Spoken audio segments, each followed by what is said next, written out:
Marine from Michigan is in Europe somewhere with his girlfriend. Trouble is, she is only 12 years old.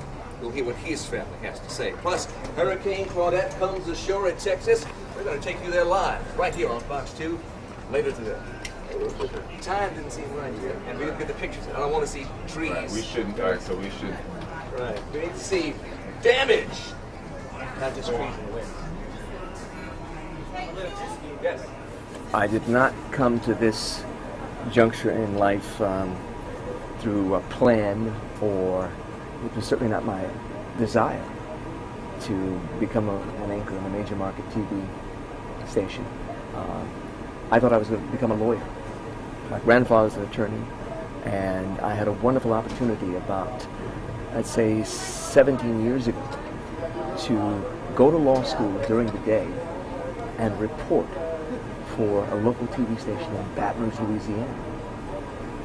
The owner of the station was an attorney who no longer practiced, but he and I had an agreement, unwritten, but an agreement, that when I graduated from law school, I would become the station attorney. He would go off to Florida and collect the checks. And for that, he allowed me to work part-time at night, reporting. And during the day, I went to law school. And the arrangement worked very well for 2.5 years. I was #1 in the class, on Law Review, champion of the moot court competition. And I assumed that law would be my career.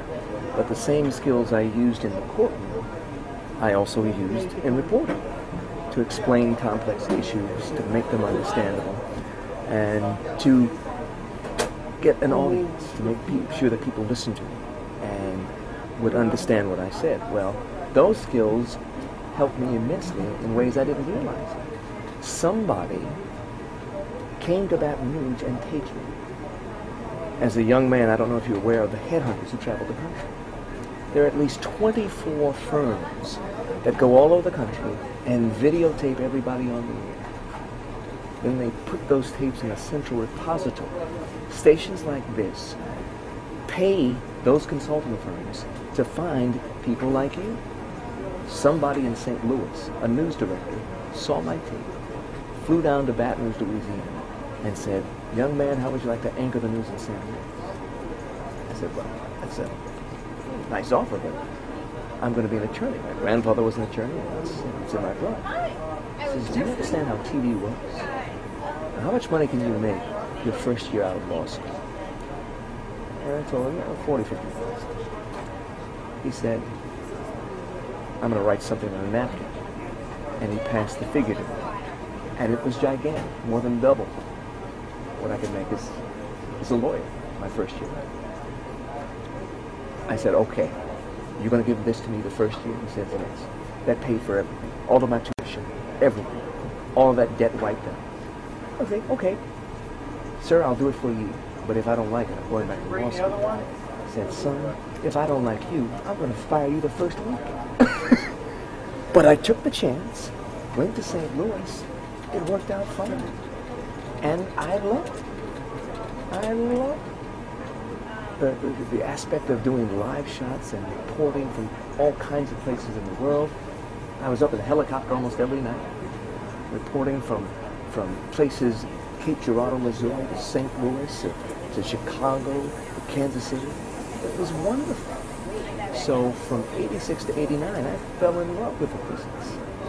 And lo and behold, the very person who made me the offer in Baton Rouge was transferred to Detroit. So when he came here, he offered me a job here as well. That's why I ended up here. But I never had any inkling I'd be doing this. Now, my next question is, what's it like being a face that everyone recognizes? When they see the news, either recognize Carmen Harlan, David Dennis Skillian, Huel Perkins, that's like... We are symbols for the station, and we're also symbols for the city and for the community. And that's why it's important that we present, I think, the kind of image that you as a viewer can relate to. But it's an intangible thing. You never know what the viewer's going to like.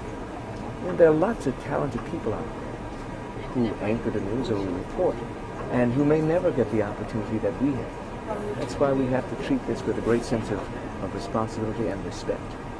And as far as all the fans saying, "Ooh, that's Huel Perkins," I think it's wonderful. I'm flattered. I'm very honored, and I try to make sure that they understand that they are part of my family too. And I never ever turn up my nose at anybody who says hi Huel, because in the eyes of the viewer, they think they know me, even though I've never met them. They think they know me, and I understand them. And so when they wave to me, I wave right back. How you doing? My last question is, what's a typical day like? You know, wake up, prepare for your day, your routine. Well, it's osmosis now. I mean, I read newspapers, I listen to the radio. I'm a news junkie.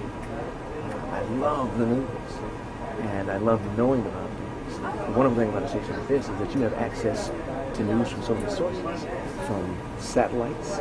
You get video from anywhere in the world within seconds, from the scanners that are on the desk right here, to a simple phone call. So we always have access to information, and that is wonderful. It's wonderful. But that's one of the, I think, the joys of my business.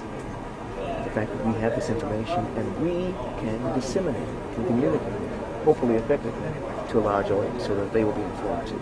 But I tell college students all the time, TV is just a headline service. If you really want to know an issue, if you really want to know a story, you've got to read. You've got to read. You've got to read as much as you can. Time Magazine, Newsweek, New York Times, Free Press, Detroit News. To understand a story in depth, you've got to read. Then you can communicate it well through television. But you have to have background and depth, and you can only get that by researching and reading.